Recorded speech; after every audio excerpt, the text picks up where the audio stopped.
Yeah, that's good. Maybe zoom out a little bit more.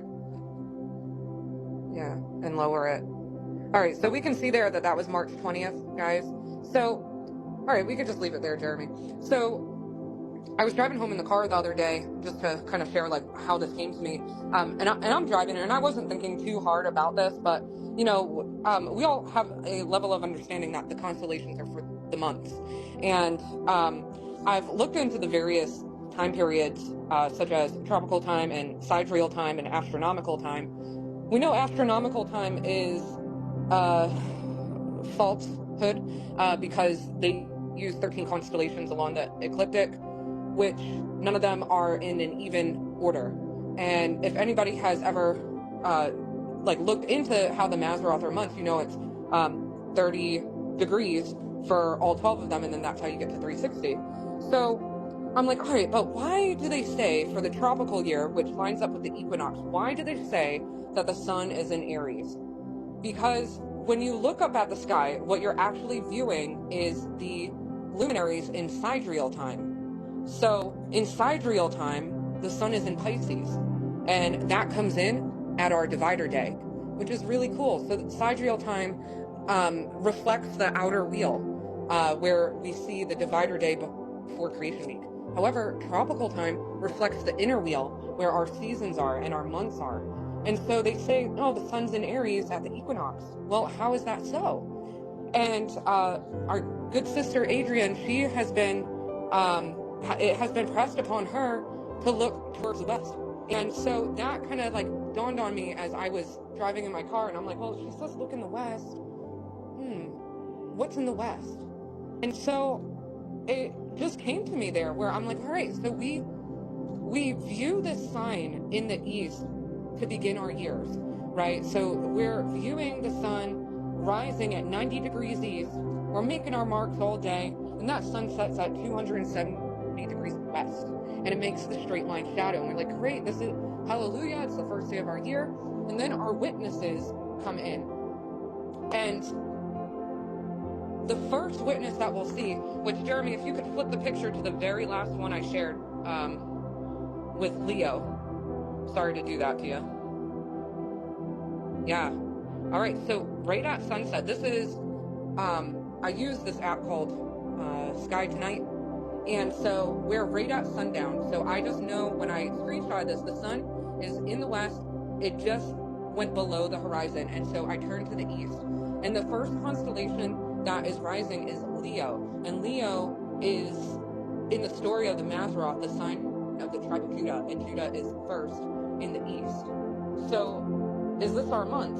No, this is not our month, but another witness that the tribe of Judah is entering in first at the beginning of our year here. And so then an hour after sunset, when you can see all of the stars now, that's where that first picture comes in, Jeremy, where we see Aries is in the west, over the horizon an hour after sunset. And so this is the sign of our month. Our month's sign will be in the west an hour after sunset. And so the tabernacle in the heavens rotates throughout the night. So eventually at a certain time of night, this will rotate out. So this is always in the west for the month 1. So what's really cool is at this point in time, 1 hour after sunset, if you pan around to the east and now see what is in the east, go to the next picture. 1 hour after sunset, no, it's not that one. Next picture. Yeah, this is what we'll see. So if you guys can see the horizon line there, you can see that Virgo is poking her head up right there. Can you pan to the date on the top? So this is right on March 20th. This is the next sign you're going to see in the east once it's an hour after sunset. Leo is above Virgo at this point. But when you can witness that month sign in the west and you pan over and look in the east, this is what you see is Virgo's head poking up. And now go to the previous picture, Jeremy, and let me see the top with the date. Okay, so this is, now March 31st is the equivalent of the 12th day of the first month. And zoom in on that Spica star for me. So an hour after sunset, we see Spica is still under the horizon on the 12th day of the first month, an hour after sunset. Now, why is the Spica star so important? It's because she's holding a sheaf of barley in her hand, and the Spica star is representative of the barley. All right, so go to the next picture and then the next picture. And let's see zoom in on Spica there. So now we're at April 1st, 1 hour after sunset, and Spica is now over the horizon. So this is the 13th day of the first month, which is 2 weeks after the spring intercalary day, bringing in the spring season.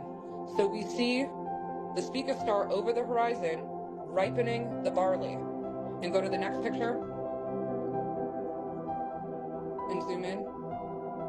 Here is April 2nd. Here's our Passover, our day of Passover. The barley is now Aviv by the time of Passover. So I thought this is an incredible witness in the stars, too, that we are in the right season, that we are in the correct month, we're in the correct rotation in the tabernacles, with seeing Judah come in first, and our barley is ripe by the time of Passover. Hallelujah.